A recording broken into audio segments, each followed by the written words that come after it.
Steve Cardenas, aka Rocky the Red Power Ranger, and you are watching Smart Tank Revolution. Ladies and gentlemen, welcome back to the SmarkTank Revolution, where we always kick out at two.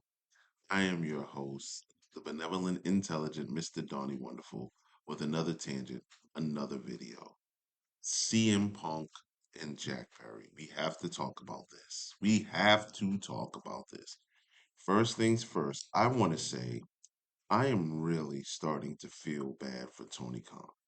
I think Tony is a fan just like all of us are, and he's living out his dream with daddy's money. I'm not even going to disrespect him like that.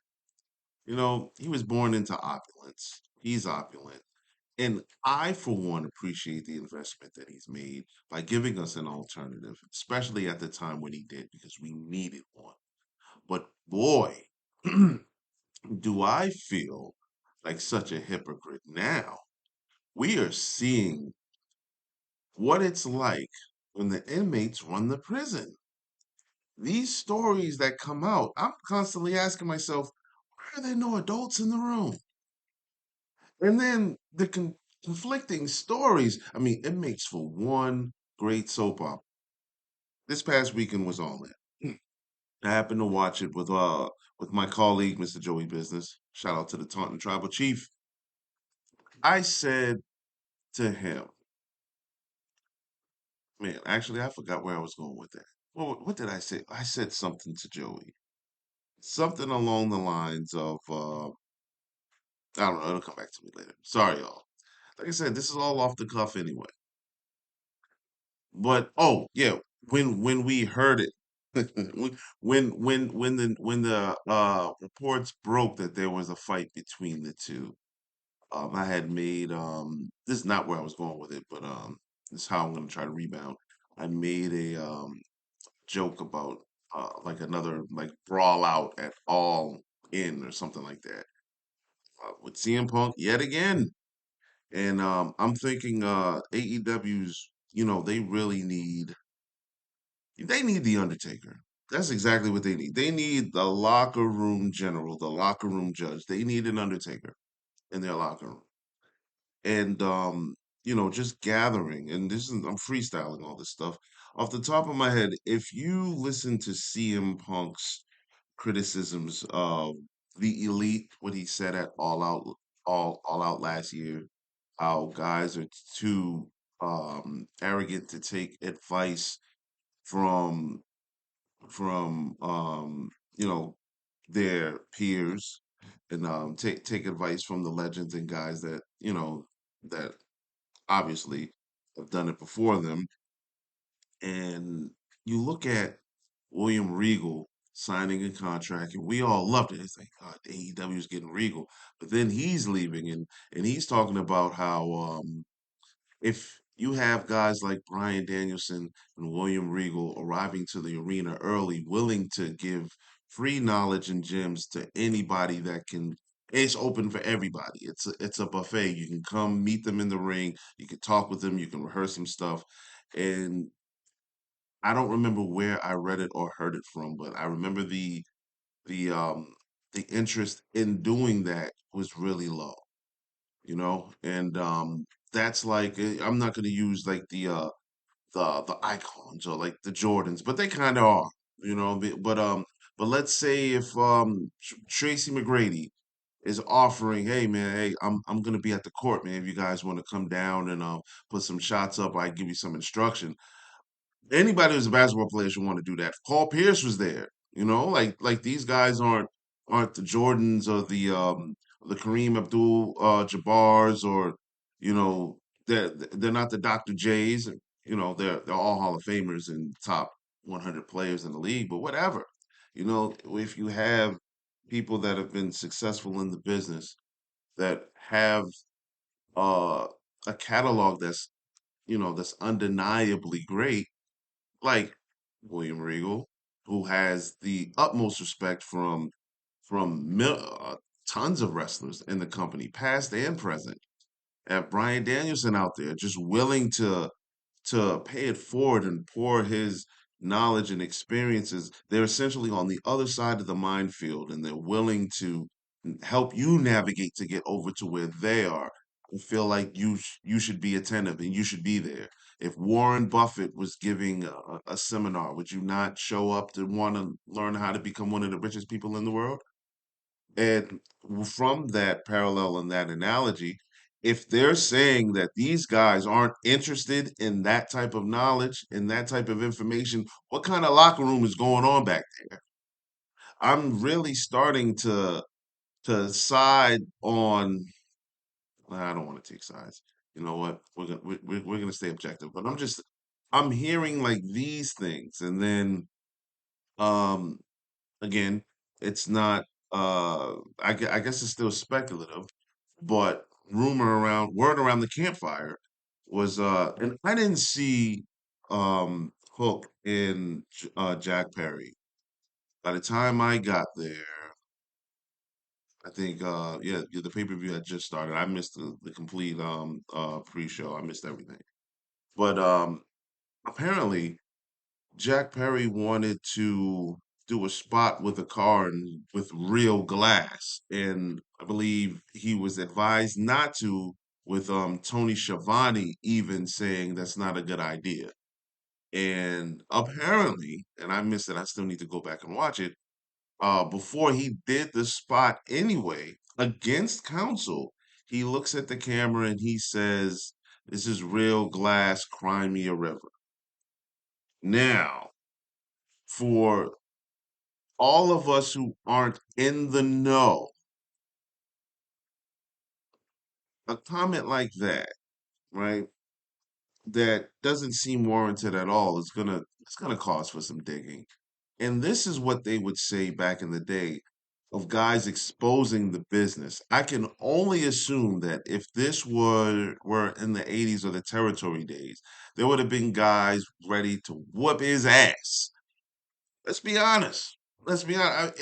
Like, all right, if you're going to do it anyway, and you're going to, well, it's not like you're asking for forgiveness because you asked for permission first, and they said no, and then you went and did it anyway. Now, for all of us that work jobs, that's clearly insubordination. I don't know Jack Perry from a hole in the wall, just from what we get on television. He seems like a really astute, so and if he felt like the spot was that important to the match that it was going to pay off, then more power to him. But when I got to the house that we were watching it at, I'm not sure if they even seen it. I doubt anybody's seen it, but I didn't hear any buzz about it.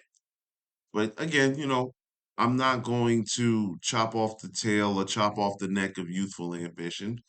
But when the elders say it's not a good idea, and they've been in this wrestling business, this sports entertainment business that we love for 30 plus years. I think they have a level of expertise that our young minds don't. So I would have take took heed to that. I did hear that the match was good. Again, I have to go back and watch it. So then the days go by and you're hearing these things. He came, I guess CM Punk was in their, I don't know what they call their gorilla position, and Hook, I'm sorry, Jack Perry may have bumped him, or whatever. They got the pull apart. Somebody got choked out, elbow smashed, whatever. It's like the telephone game. There was a physical altercation. We're just gonna leave it at that. And I actually will pull out some references here, the alerts. But first, from Wrestling Purist, and this is going back to the quote that I just referred to. Said Wrestling Purist on, I was going to say Twitter, now X, regarding the CM Punk slash Jack Perry incident. Perry had told a couple of people he was planning to make a comment during the match with Hook from Fightful Select. Okay. Let me see. He told a couple of people. Oh, it's the same thing. So again, um, did you run that by Tony Khan or anyone that gave you counsel against doing the spot that you were going to say it? or did you take your own liberties? These are also things that have to be investigated. And I'm pretty sure that AEW is doing an investigation. Here's the real bit right here. And this is from, what am I on here? First of all, am I on the Wrestling Observer? I think I'm on. This came from the Wrestling Observer.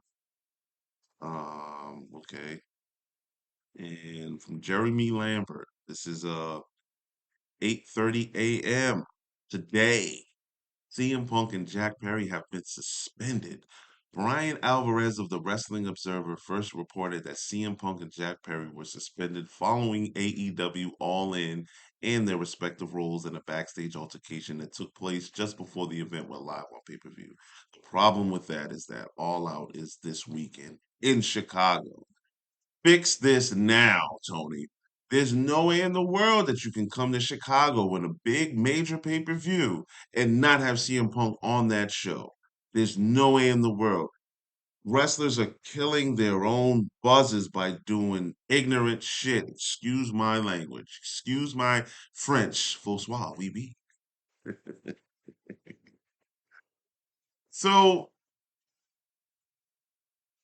that's huge. And I know there's a contingent of people that are saying, wow, man, hey, listen, CM Punk is really turning into a drama queen, or another incident with Punk. I'm like, yeah, and that's true too. Another incident with Phil. Much respect to you, Phil. Um, but damn, I mean, where is I in the end, in the end, Tony is faced with all of these distractions during such a pivotal time in the company's history. The largest gate, I believe the largest pay-per-view buys. There's so many records, 81,305 or whatever, somewhere around there. But they're sticking to that number. And like this weekend was a trophy for them.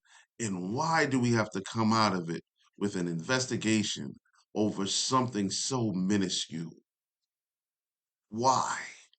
Let's just say that the first reports were right, right?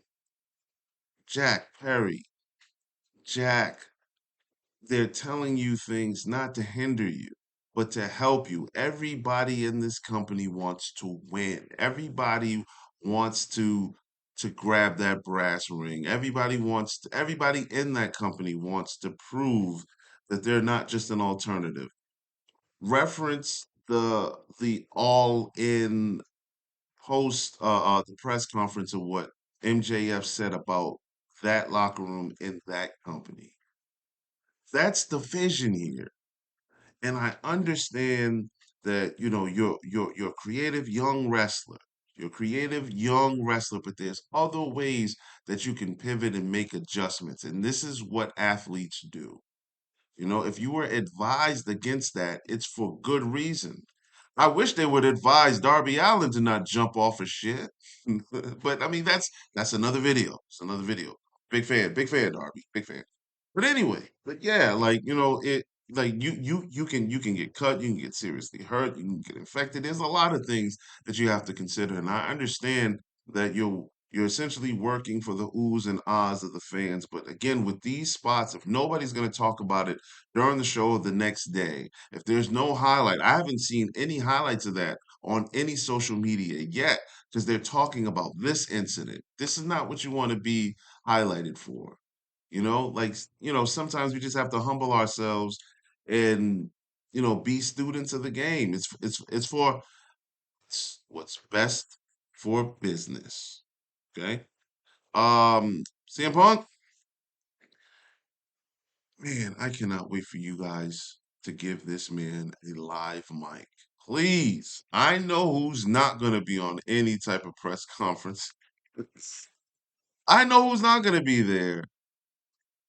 Mr. CM Punk will not be there. I cannot wait for these shoot interviews.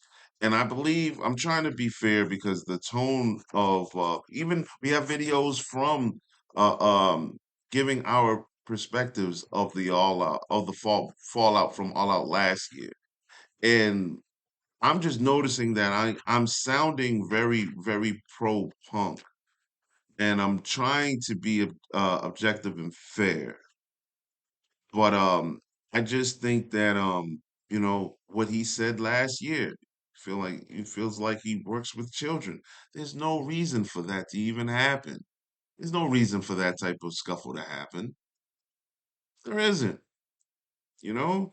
And now I'm starting to believe that, hey, look, what we all were I know creatively we were complaining that Vince is out of touch, but none of this stuff happens on the WWE side of the pond and on the WWE side of the fence. None of that stuff happens. If Jack Perry was in WWE and he mentioned this, I don't know what agents would have been in the role of Tony Schiavone's in now, but whatever that equivalent, if they tell him not to do that and he goes and he gives a comment and he does it anyway, best believe he would have been future endeavored that night and we would have been reading about it. And I think this is where Tony needs to put his foot down.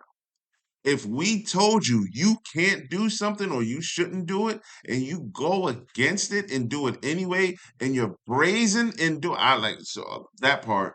That part is I don't know if that's speculation, but from what it seems, if you're looking in the camera and you're brazenly being insubordinate, Tony, fire him. There needs to be a lesson learned. Tony, fire him. Watch the press conference and Tony's talking about like the dark years. You got wrestlers, you got wrestlers walking out on you for more money or whatever the case is, and they may make a good case, but you signed the contract too. And at the same time, there's freedoms that you all have. You can work your you can work your independence schedules and bookings. There's opportunities that you're granted that you won't get in Stanford. And I'm not counting anybody's pockets, but I'm just saying, just in general. And that situation, thank God, is over and we have MJF on television. And I'm just saying, like, what I'm doing right now is I'm trying to come to the defense of Tony Khan because he has to deal with a lot. And I believe that Tony Khan is a wrestling fan just like us. So that promo where MJF called him Mark, yeah, yeah, that actually applies to him too, in a good way, Tony. If you ever hear this, yeah, yeah, I'm cool with you. And events or Hunter, if you ever hear this, hey, listen, all the criticism came from my colleague Joey Business. He hates you guys. I love you all. Everything you do is golden. All right, I get it. I digress. Just joking. But yeah, man, just we all love to applaud the victory lap, and I think we all would love to stand at the finish line of whatever marathon and clap as we watch our guys make that turnover. I'm making Boston Marathon references, but I will just speak in general. We love to see that, and yes, we are wrestling fans on this channel. We grew up wrestling fans on this channel, and we may have our favorites, but one thing we're united in, we're unified with wanting to see professional wrestling grow. And I can tell you that for us on this channel, we're involved in every aspect of wrestling. The regional independents here, we support them. The Ring of Honors. Not so much Impact because you can't find it all the time, but New Japan, like all of that, we support them. All right. AEW, WWE included, obviously, we support them. Success in wrestling, no matter what company, is great for us because we get to turn these microphones on and we get to share our thoughts about what's happening and give our perspectives. And you in the comments can like or dislike, it's your right. Also comment, fix some of our mishaps up. We all get to engage in it regardless. And I just hate to see successful things spoiled by underlining headlines, backstage turmoil when it could have been avoided. I think I'm going to leave it at that. That's my opinion. As more facts get revealed, I'll probably fire this mic on again and go on another tangent. But I think we're just about at 20 minutes here. I'm gonna put the cap on this for now because I have a feeling that this is going to be continued. Now, will I be retracting everything? We don't know. Tune in to the next one. Thank you guys for listening.